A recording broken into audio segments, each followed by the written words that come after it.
2.7 Angle Side Angle Triangle Congruence. Today we're going to be able to explain why the angle side angle triangle congruence theorem works, and we're going to be able to use the angle side angle triangle congruence theorem in a proof. Warm up. Name the sequence of transformations that will take ABC to triangle DEF, shown below. So from ABC to DEF, currently it shows that A went over and matched up with D, which would be a translation from point A to point D. Then from this one to this one, I can see it's C prime, B prime, D prime on the top here, but that's my EDF. So it looks like it rotated, so DEF was on the top. So it looks like it was a counterclockwise rotation so that C prime D meets up with DF. Rotate counterclockwise until C prime D meets DF. Then finally, from this point to this point, it looks like it folds up and reflects over that line DF.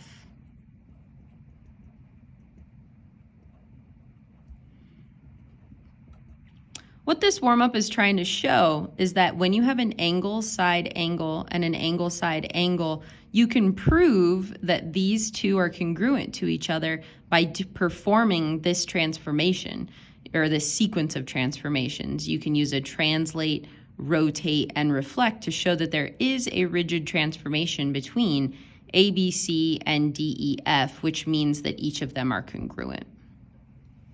Let's review some parallel line knowledge. Lines L and M are parallel, so we can add the parallel markings there.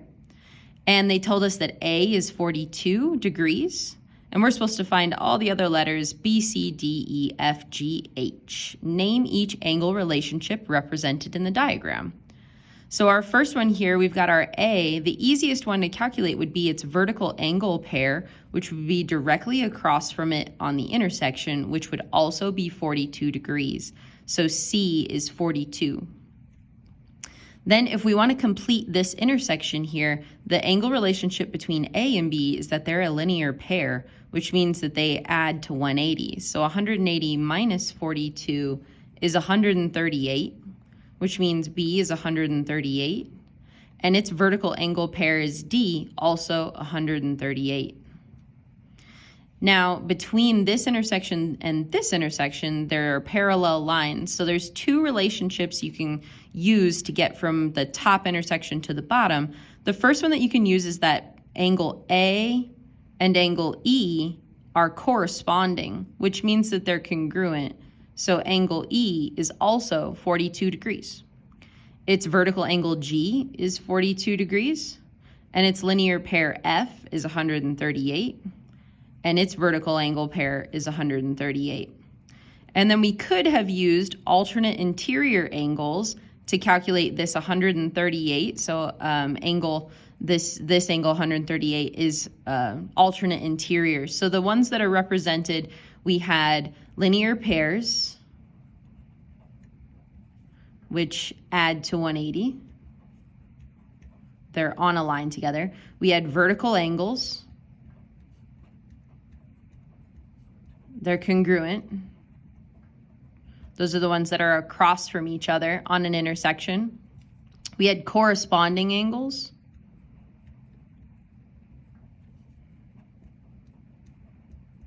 They're congruent.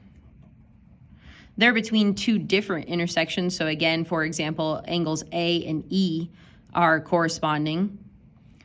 And then also alternate interior.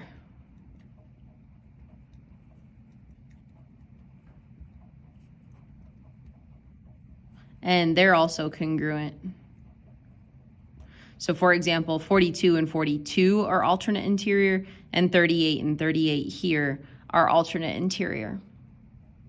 So we're going to use that today to prove something about angle side angle using our knowledge of parallelograms. So what do we know for sure about parallelograms? Quadrilateral ABCD is a parallelogram. By definition, that means that segment AB is parallel to segment CD, and segment BC is parallel to segment AD. Sketch parallelogram ABCD and then draw an auxiliary line. Remember that we learned about that, and that is a line that did not already exist in the diagram, and we add it to show how ABCD can be decomposed or broken down into two triangles.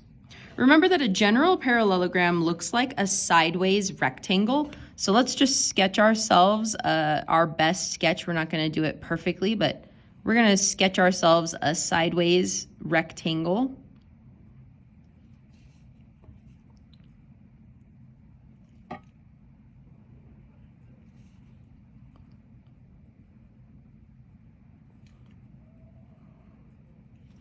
Let's label this. Let's label this A. And then as we go around, you do need to go around the figure in either a clockwise or counterclockwise manner for your letters. So A, B, C, and D. And then it wants us to break this into two triangles. So the easiest way to break it into two triangles would be to draw in one of these diagonals. It really won't matter which one you draw in. I'm going to choose to draw in the line AC. You could draw in the auxiliary line DB. Let's label some other stuff that we know on this diagram is true. One of the things they told us is that segment AB is parallel to CD, so I can add these parallel markings.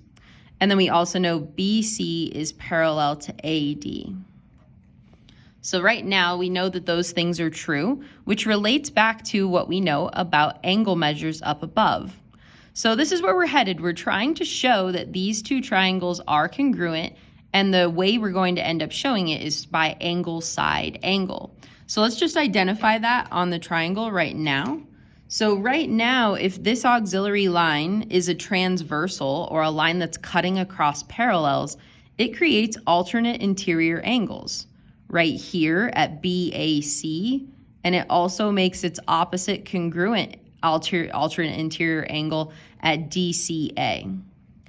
That's also true for the opposite alternate interior angles. So this obtuse angle here at CAD is congruent to this obtuse angle here at BCA. And now we've got our two angles, but remember, angle side angle has to have a side in between that's congruent between them. And we can see that the auxiliary line itself is our congruent side, our shared side between the two triangles. So we're going to show it by angle, side, angle, angle, side, angle. So today we're going to write another two-column proof. So the best way to start it is to start with your two columns up at the top. Again, this is not the only way to write a proof, but it is a nice way to organize your thinking and give it some structure. It's not required to write it in this way, but today I would like to show you how to write it in a two-column proof. Statements go on the right. These are our congruent statements, our equations, so on and so forth, and our reasons go on the right. And these reasons are our definitions and our theorems and our properties and all of the items that make our statements become true. The first thing that you always include in your proof, the very first thing is to include the given information. So if I go back up and reread the conditional statement, the information that's given is that AB is parallel to CD. Let's shorthand that. AB is parallel to CD with a shorthand parallel. And AD is parallel to CB. Just pulling that straight from here, BC, or I switched the letters on that one, but CB, and this was given information. I do like to draw a line underneath each of my parts of my two-column proof. That's also not required. I just like to do it. Step number two was to actually draw in this auxiliary line. So AC becomes a transversal. or you could just talk about, AC is the diagonal of a parallelogram. I would accept either of those. And the reason is that we drew it. So we draw AC.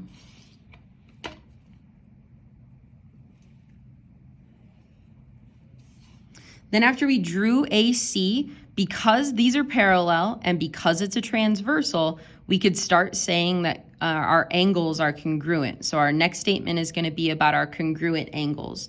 So angle BAC is congruent to angle DCA, and angle DAC is congruent to BCA. And the reason for that was because we had parallel lines cut by a transversal, which is called alternate interior angles.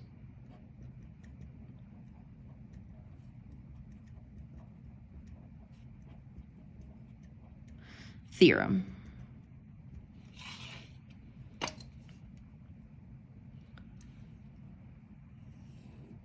Then the next step was to recognize that they have a shared side length. So their shared side length is the fact that AC is congruent to AC. It's itself, and we can call that a shared side. The property is actually called the reflexive property. Oops.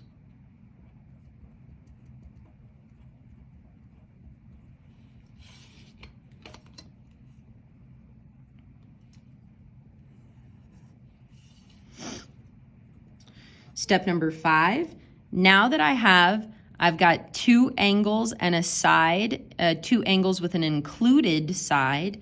Now I can say that the two triangles are congruent to each other. ABC is congruent to CDA by angle side angle.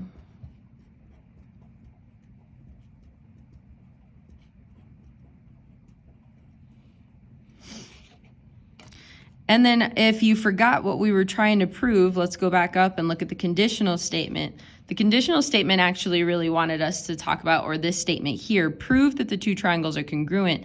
And then what we're actually really trying to show is that the opposite sides of a parallelogram must be congruent, which we know to be true. I know that this side length here is congruent to this side length here, but we just showed it by saying that if the two triangles are congruent, then their parts are congruent. So I can say AB is for sure congruent to CD, and it's because corresponding parts are congruent.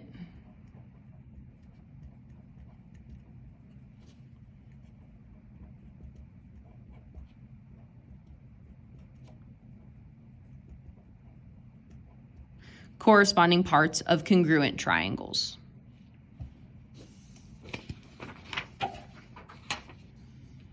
So here it is for your reference, the congruence theorem of angle side angle congruence theorem. If you've got two angles and an included side of one triangle that are congruent to two angles and an included side of a second triangle, then the two triangles are congruent to each other. So now we're going to try some examples. What additional information do you need to prove that JKL, this guy right here, is congruent to MNL, this guy right here, by angle side angle?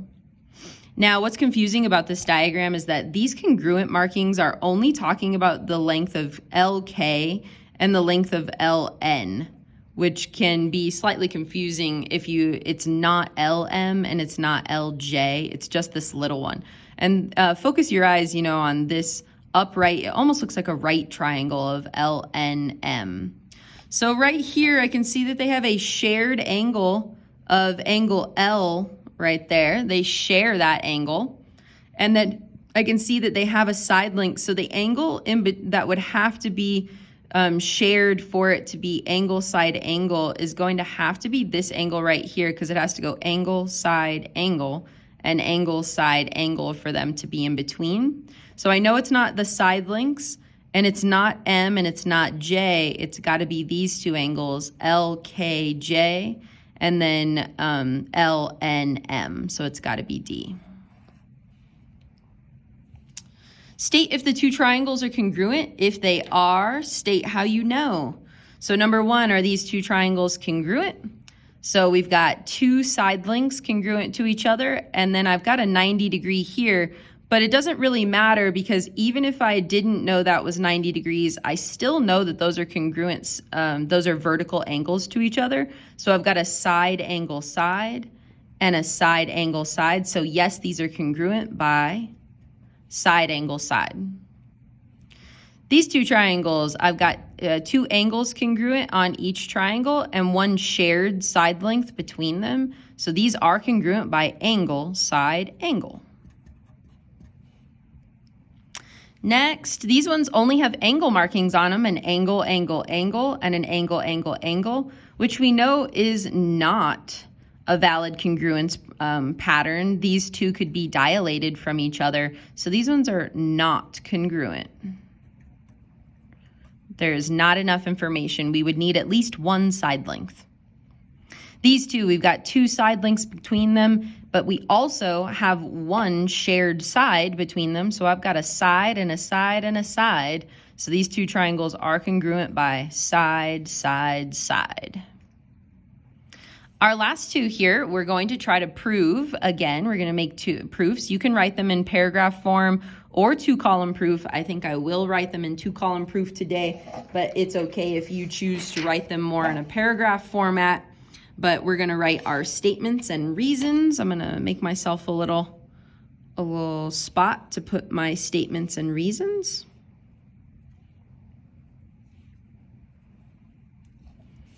Statements on the left and reasons on the right.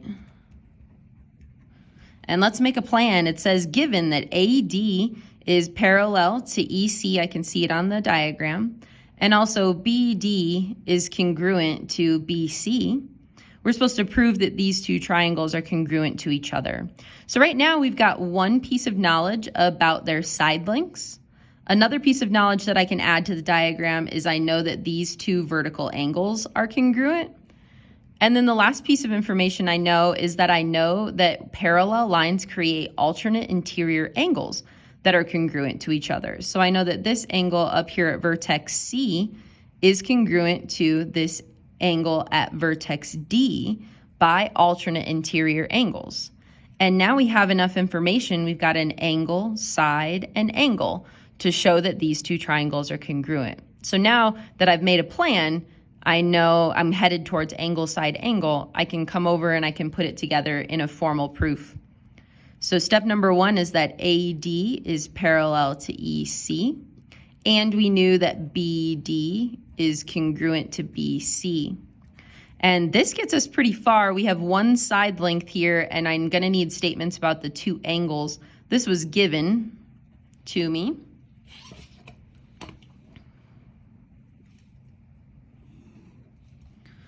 Number two, I know that angle D is congruent to angle C, and we knew that that was true by alternate interior angles.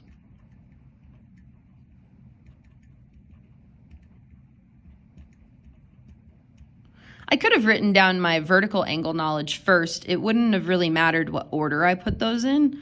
I could have said that my vertical angles were congruent. That's the very next thing I'm going to say, is that angle ABD is congruent to angle EBC, and that was by vertical angles.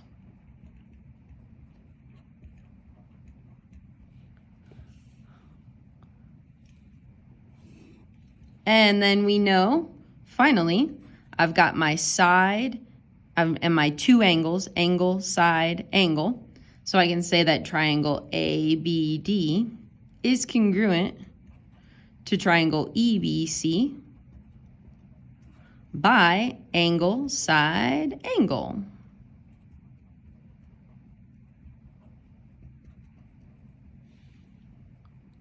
Proved. Go ahead and pause the video and see if you can try and make a plan and prove this one on your own.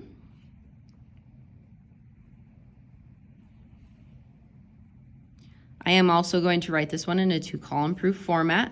Again, it's not required. It's just a nice way to organize your thinking.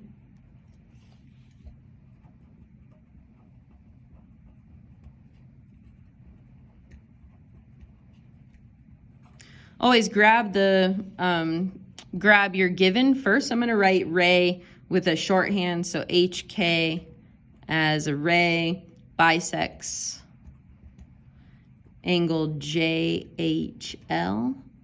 and KH, the ray, bisects angles JKL, and that was given.